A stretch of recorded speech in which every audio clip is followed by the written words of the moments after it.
Everyone, good morning to each and every one of you from this side of the world. Good afternoon and good evening, depending on where you are. Now let's talk some boxing. I came across the news yesterday. I saw the news of Turki Alalshikh and Dana White teaming up to create TKO Boxing, basically a new boxing league that is going to revolutionize the sport of boxing and do away with all this governing body drama and stuff like that. I mean, that's the goal. Turki Alalshikh partnered with TKO and also the president of WWE or something. So we understand what they're trying to do now. Dana White already has passion for boxing. In fact, Dana White actually grew up watching boxing, but then got fed up with the politics of it when he tried to get in, and then just felt like, okay, let me just create something different, mixed martial arts, and they did it alongside with his partners, created MMA, or UFC, Ultimate Fighter, champion or something, championship. So then, UFC was built up from the ground. It became basically the face of MMA. Basically, when you talk of MMA, you are more likely to mention UFC than to mention, Bellator or PIF, I don't know, PF or IPL, I don't know. I don't know much about MMA because I don't follow the sport. I'm a boxing guy first.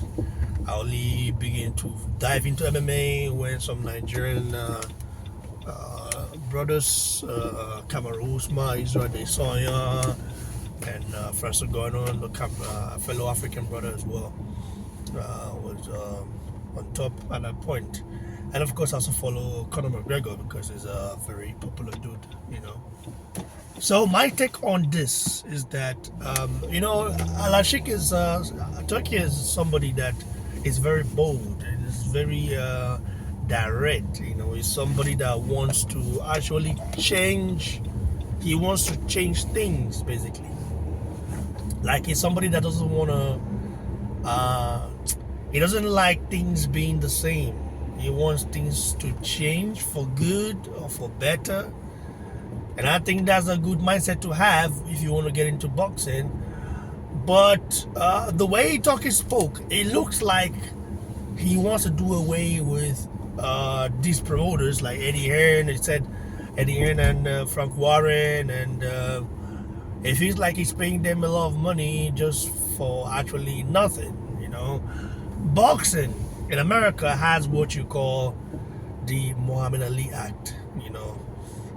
It was implemented for certain reasons. In the UFC, you can pay a fighter peanuts and nobody cares, because they pay their fighters peanuts. That's why I love UFC fighters want to do boxing. They love boxing, And when you're in the UFC, you're basically like you are in a contract with a company, and you cannot fight elsewhere. So you can't do anything else unless they give you go ahead. So that kind of stuff. And in my opinion, listen, in as much as I want boxing to change for good, especially the governing borders, I think the best thing Turki Alalshikh can do is to the best thing he can do, in my opinion, is to glamorize the Ring Magazine belt, because Ring Magazine belt is as old as any other governing body belt. Of course, the first governing body is, I think, the WBA. That's the oldest, and they want to build fighters from the ground. I don't think that White can do that. This is not MMA. This is boxing. In boxing is an individual sport unless you are willing to take care of those fighters from the beginning. to the end. I mean, provide for them. And also, no fighter is going to sign a 8-year contract in America. It's not allowed. I don't know if Turkey can do away with the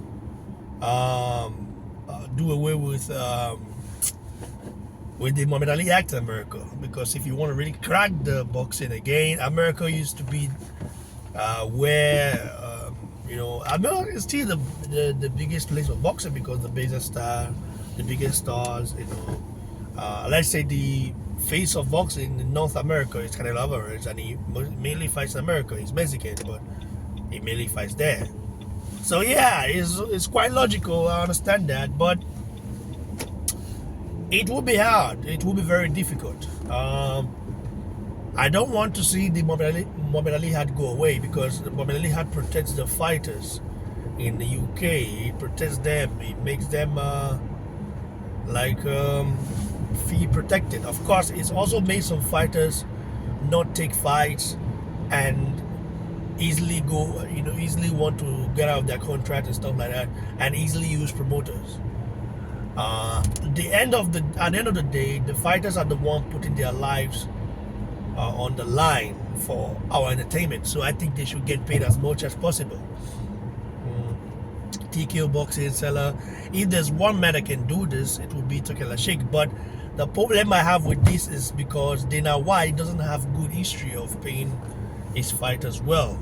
The UFC model is not going to work in boxing at all, because there are so many things, we don't even sorry guys, like we have various governing bodies, and you cannot just do away with them easily, because these are like WBA is over 100 years old. Like, do you expect to just do away with that? No, that's history. That's something you cannot buy.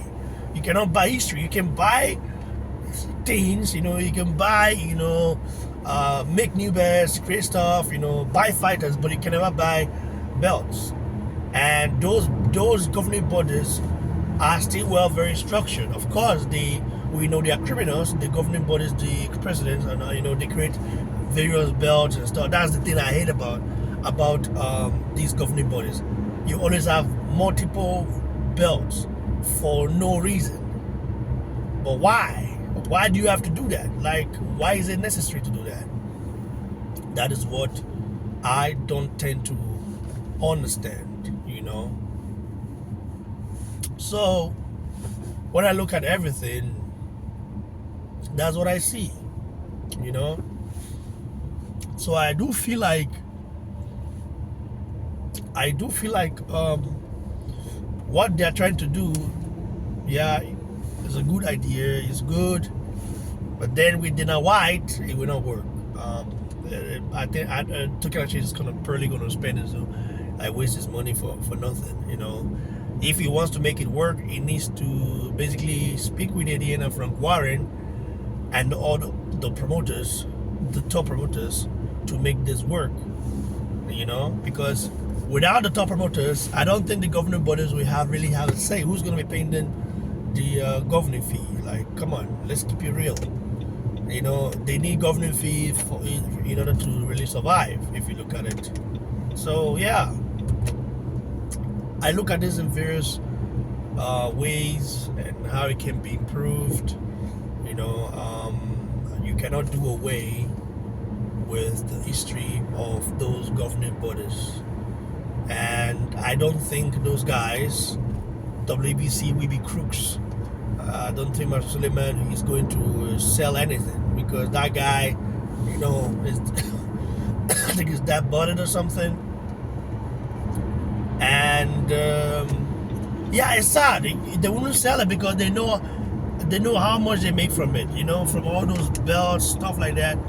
So if Turki Alalshikh can get his hands on one of those belts, then it will be good. But it will be good. But I don't know, unless he tries to elevate Ring Magazine, because Ring Magazine, believe you me, is a prestigious organization and stuff like that. But it is not like the WBA.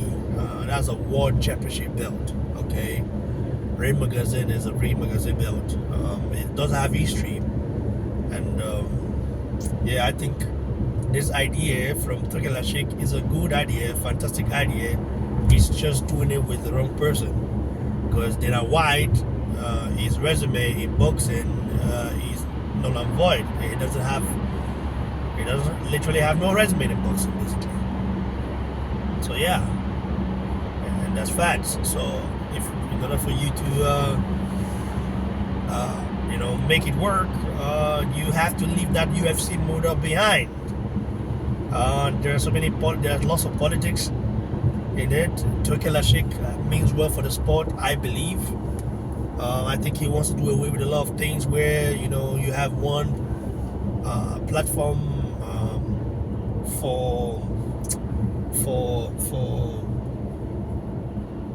you have one platform basically for boxing and stuff like that, and I don't think you can have one governing body though, but these three governing bodies needs to merge.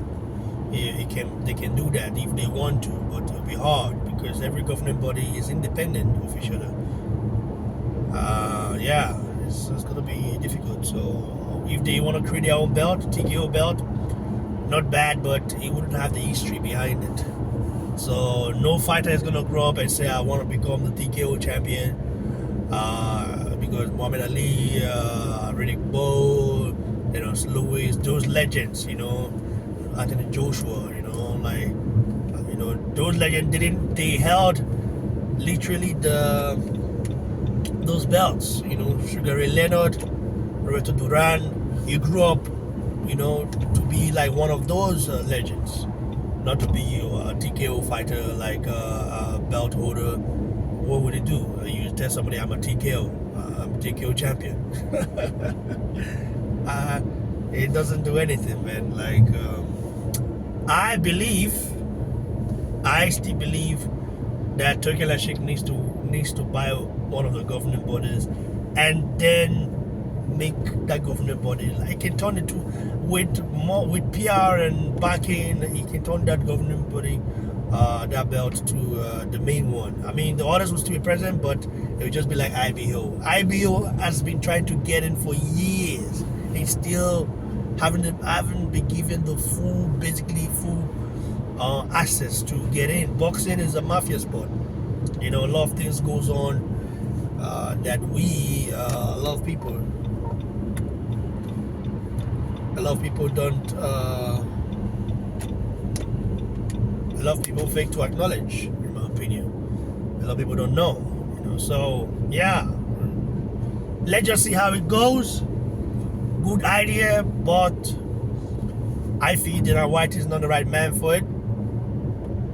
I just feel like that. He's not the right man for it. Not the right man for it. But we'll see. We shall see what happens. Like the video, guys, share and subscribe. Let me know what you make of this. Because I see a lot of people I'm not talking about it here because they are still trying to figure out some things regarding it, So, in other news, Ike Abuchi still wants to face Joe Joyce. He already sent an email to Frank Warren to get that fight made. So he's left for Frank Warren to get a job done, basically. But it's a risky fight. Even though Ike Abuchi has been out of the ring for over 2 decades, it's a risky fight for Joe Joyce because of styles. And Ike Abuchi was one of the most feared guys. I think he would have beaten Mike Tyson, Riddick Bowe, and Lennox Lewis, in my opinion. I think he will be the only one to beat because his style, he has a chin. He's not gonna he doesn't get tired. He had everything going for him. Sad how things unfolded, but I think in life sometimes things has to be like that, I suppose. So, like the video, share, subscribe, and catch you on the next one. God bless you.